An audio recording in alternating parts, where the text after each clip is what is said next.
Update. Am I the a-hole for me, 22 female, unplugging the internet when my boyfriend, 23 male, was playing a game? Original story. I had cooked a dinner for my boyfriend and I had called him several times. He didn't respond. So I was like, what the hell? And went to find him and bring his dinner to him. He was playing Call of Duty or Halo and said he didn't hear me. I was like, alright, here is your dinner. And then I handed it to him and he just looked at it and said, I didn't want mac and cheese, I said chicken nuggets and fries. I said, sorry, but if you had listened when I got back, you would have heard that the store was all out of nuggets. He then threw the plates with the food on it in a set of drawers. I said, seriously?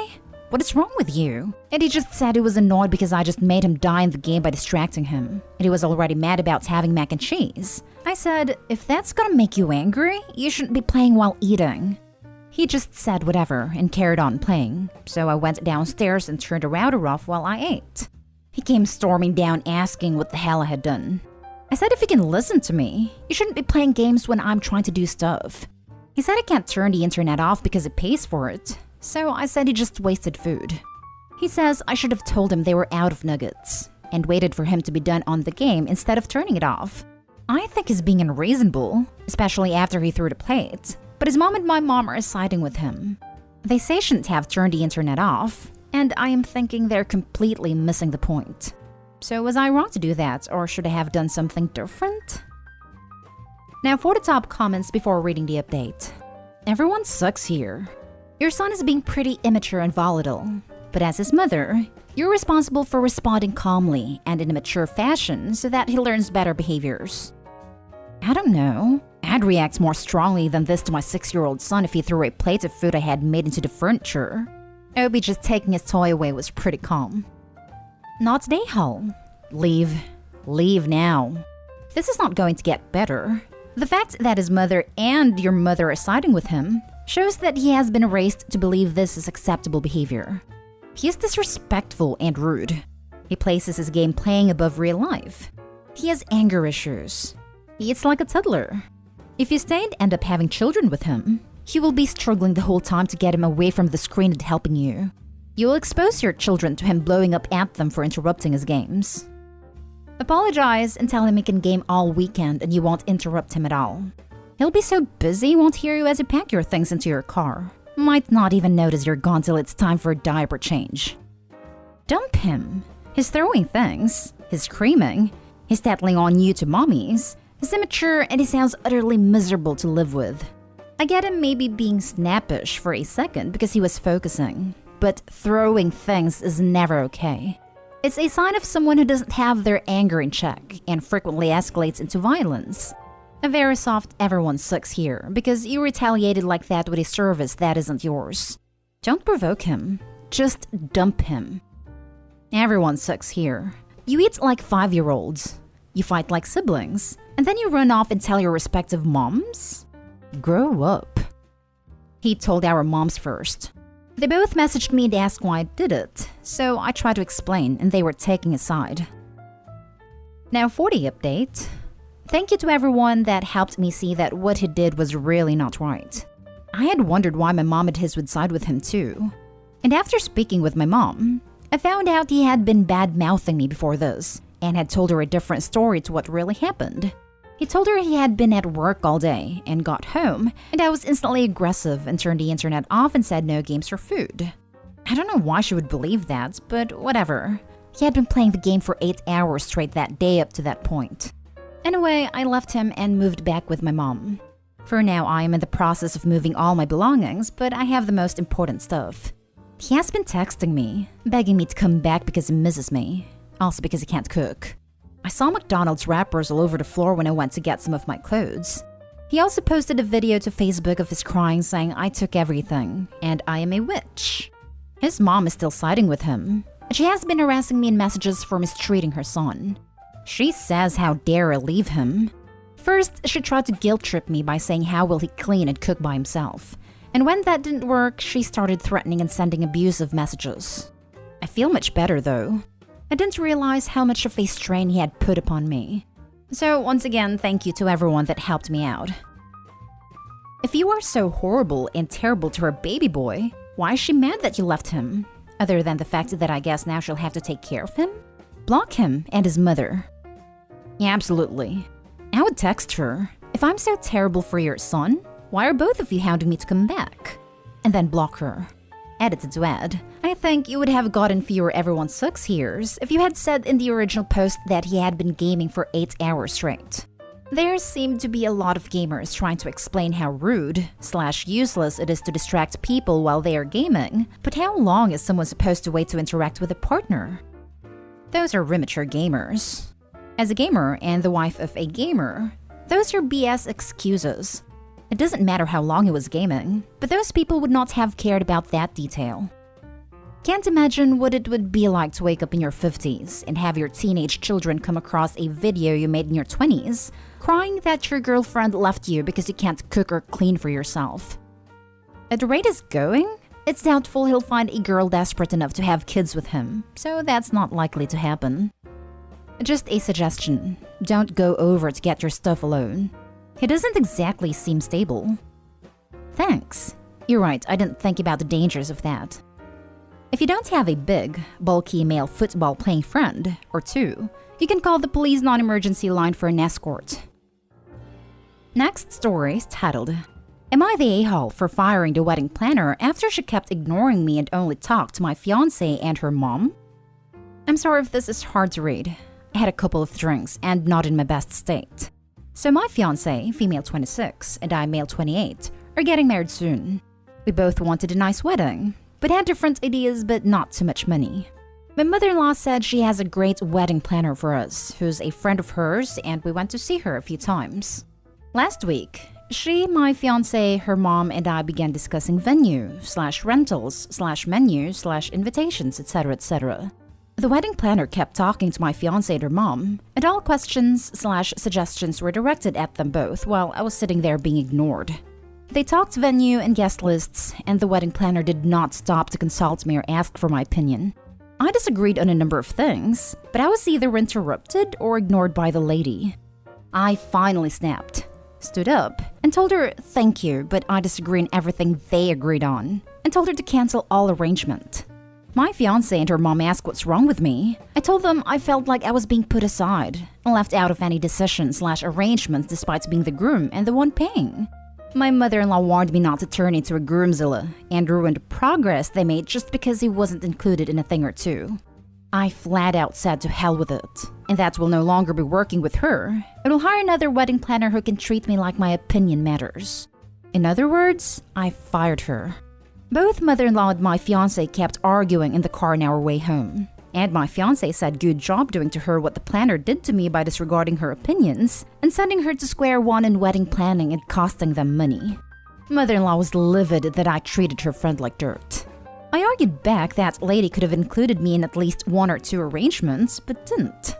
We got at my in-law's house, and my brother-in-law and father-in-law laughed at me for sulking like a kid and witching about stuff that only brides care about. Brother-in-law said he never dreamed of trying to do the childish crap I pulled when he was getting married, called me soft, and told me I should have kept my mouth shut and gone with the flow. Instead, I now made my fiancé and her mom angry, which is a major mess up. I told them both off and went out to smoke.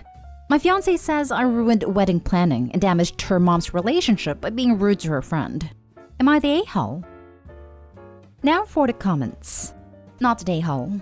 But it seems your fiancé also agrees that you shouldn't have a say and just be the pocketbook. I would talk with her and say exactly what you feel. And if she continues to downplay or show you that she doesn't want your input on the wedding, tell her in no uncertain terms that there will be no wedding. If I don't get a say and respect in this, there will not be a wedding. This is my celebration as well, and I have a voice and deserve to be heard. If they can't agree about a wedding, have they discussed children? Any? How many? How they will be raised? How about finances? Where they want to live? What type of home? And so many other things. In the whole scheme of things, a wedding is such a small portion of their life. And if his future wife dismissed his opinions and feelings on his wedding too, will she do the same for the rest of their lives together, or will he always be the pocketbook? If these questions have not yet been discussed and agreed on, then the whole wedding planning needs to be put on hold. Marriage is a partnership, and their wedding should be a celebration for their union, not a source of a major conflict between them. They need to discuss everything and go forward together as equal partners, or this marriage is doomed to fail before it even begins. Not today, Hall. Don't worry, the mother-in-law and wife will make all the decisions. Not today, Hall. Honestly, get out now. Why would you make yourself miserable for as long as this marriage is going to last? And if you have kids, you will be dealing with this for the rest of your life. You deserve better than this. Not today, Hall. It's not just your fiancé's wedding. It's your wedding too. The fact that they tried to do things without you is unfair to you. I think y'all should hire a wedding planner that will talk to you both and not just one or the other. Why even let him come with you to the meeting? Did they just want a free ride? Not today, Hall. Plus getting major red flag vibes from both the fiancé and future mother-in-law. When my wife and I were planning out our wedding, we used a similar concept to baby naming. The 2 yes, 1 no philosophy. Both had to agree to any major aspects, but only one no was required to veto something. Yes, we butted heads a few times. Who doesn't? But ultimately, it was a lovely and very memorable day. Not today, Hall. So why are you two getting married? Because you're surrounded by a-holes. I'd get my ring back, walk out the door, and keep going. Agreed. Does he think this behavior is gonna stop with the wedding? Wait for the kids thing and why aren't you having more kids thing? Now for the last story. Am I the a-hole for paying off my fiancé's student loan debt but not my sister's? Didn't realize this would become an issue until it was. So I, 28 male, have been with my fiancé, 29 female, since we were in high school, almost 12 years. She has been my rock, and I wouldn't be there where I am today if it wasn't for her. She was with me through my drinking problem despite the messed up things I did, and basically being a lost cause. Then supported me while I tried to get sober. When I went back to school, she kicked my butt into gear to get my bachelor's. Now I'm working a full-time office job and earn the type of living I never thought I would. I really wouldn't have made it where I am if it hadn't been for her unwavering support. I made an investment in an old property a buddy of mine owned that we fixed up and earned a decent profit off it. So just to finally give her a really big thanks for always being my biggest supporter, I decided to surprise my fiancé and gave her the amount she needs to pay off what she owes. She was really happy and relieved over it. And honestly, I was glad to be doing something huge for her. She made a sweet post about it on Facebook, and that's how my sister found out. She even commented, "Wow, didn't think of your own sister, brother?" My fiancé showed me the comment and we both thought she was joking around. A few weeks later, she comes by our place. Turns out she was in fact bothered by the whole thing.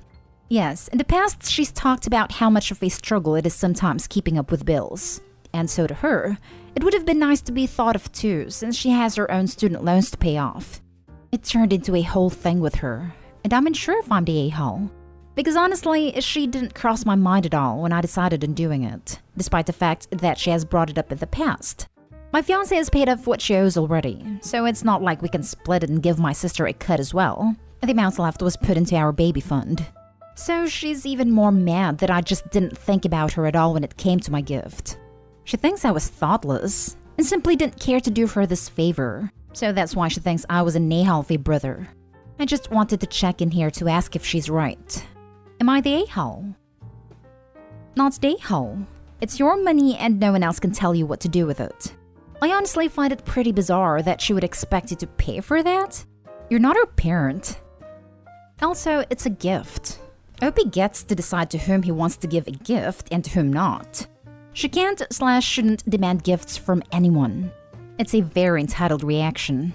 If you have to ask for something, then it ceases to be a gift. It becomes a demand. It's also his fiancée, but they're about to combine their wealth and debts. It's almost paying off his own debt. Not today, Hall. Your fiancé got you through a really rough time. Neither of you having debt is good for your financial future as a couple. Money your fiancé earns can now be focused on spending for things like a place to live, retirement savings, children, etc. Your sister is not entitled to your money. I'd add to this list, living debt-free for a time enables you to help friends and family later, if you so choose, without negatively impacting your own momentum. Not today, Hall. Is your sister serious?